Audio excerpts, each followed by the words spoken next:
नमस्कार, आप देख रहे हैं सेहत भी पैसा भी न्यूज और हम आपके लिए बहुत सारी ऐसी खबरें लेकर आते हैं जो कि सेहत और पैसा दोनों से ही जुड़ी होती हैं।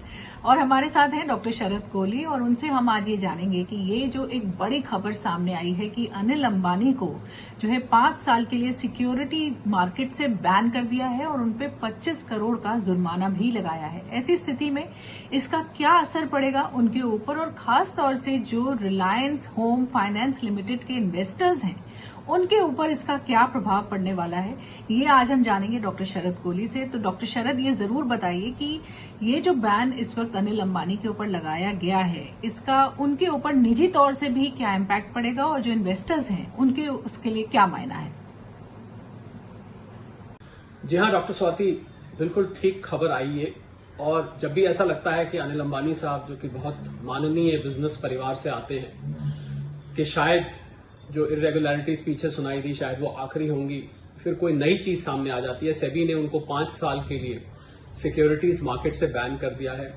वो अब कोई की मैनेजरियल पोजीशंस भी होल्ड नहीं कर सकते इन 5 सालों तक। 25 करोड़ का जुर्माना लगाया गया। उनके 3 ऑफिशियल सुधालकर, शाह और बापना, 3 ऑफिशियल्स पर भी बैन लगा। उनपे भी 21 करोड़, 26 करोड़, 27 करोड़ ऐसे पेनल्टी लगी है। यही नहीं, आगे और भी एंटिटीज जहां ये पैसा साइफन हुआ उनके ऊपर भी जुर्माना लगा है।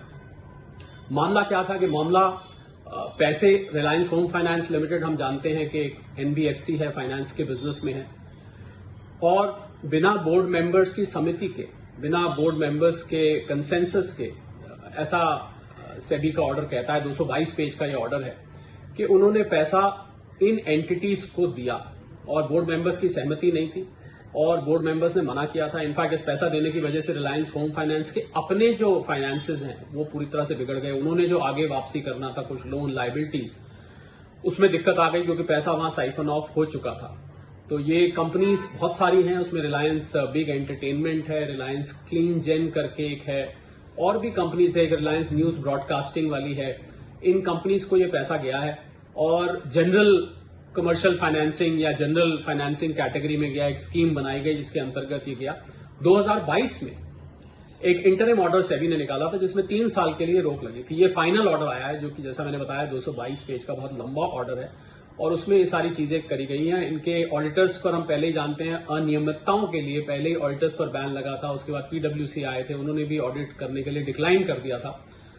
और जहां तक बात है निवेशकों पर क्या असर होगा, 9 लाख शेयर होल्डर्स हैं रिलायंस होम फाइनेंस लिमिटेड के। तो ये 9 लाख शेयर होल्डर्स, और जब ये शेयर क्लोज हुआ तो ये लोअर सर्किट लग गया था। हम सब जानते हैं Reliance home finance limited 5% circuit category में है, यानी कि 5% से ज्यादा जब शेयर में मूवमेंट होती है तो उस पर सर्किट लग जाता है। तो लोअर सर्किट लगा 4.45 पर। पहले ये शेयर 4.92 पर चल रहा था। शायद सर्किट ना लगता तो ये शेयर और नीचे जाता। ये ऑल टाइम लो 75 पैसे भी छू चुका है। और मुझे लग रहा है इस खबर के बाद और इन अनियमितताओं के सामने आने के बाद शेयर की प्राइस जब सर्किट खुलेगा तो और नीचे भी आ सकती है। 9 लाख शेयर होल्डर्स के लिए बड़ा झटका है।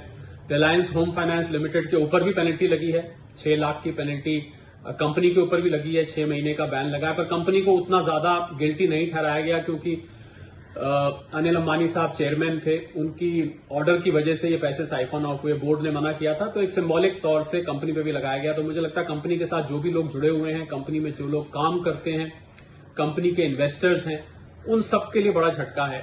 और मैं उम्मीद करता हूं कि सब ठीक ठाक रहे। और बड़ी हैरानी की बात है क्योंकि अनिल अंबानी साहब ने, मुझे याद है 2020 में यूके के कोर्ट में अपने आप को बैंकरप्ट डिक्लेयर किया था।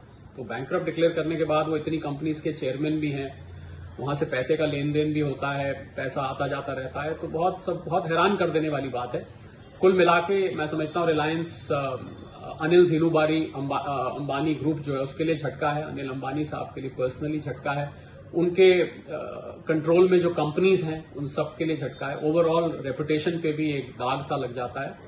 ये खबर है। मैं उम्मीद करता हूं कि हमारे जो सेहत भी पैसा भी से जुड़े हुए जो भी फॉलोअर्स हैं, व्यूअर्स हैं, उनको ये खबर डीकोड करने में मदद मिली होगी। आगे भी हम अपने फॉलोअर्स और व्यूअर्स के लिए ऐसी ही सेहत और पैसे से जुड़ी खबरों को डीकोड करते रहेंगे।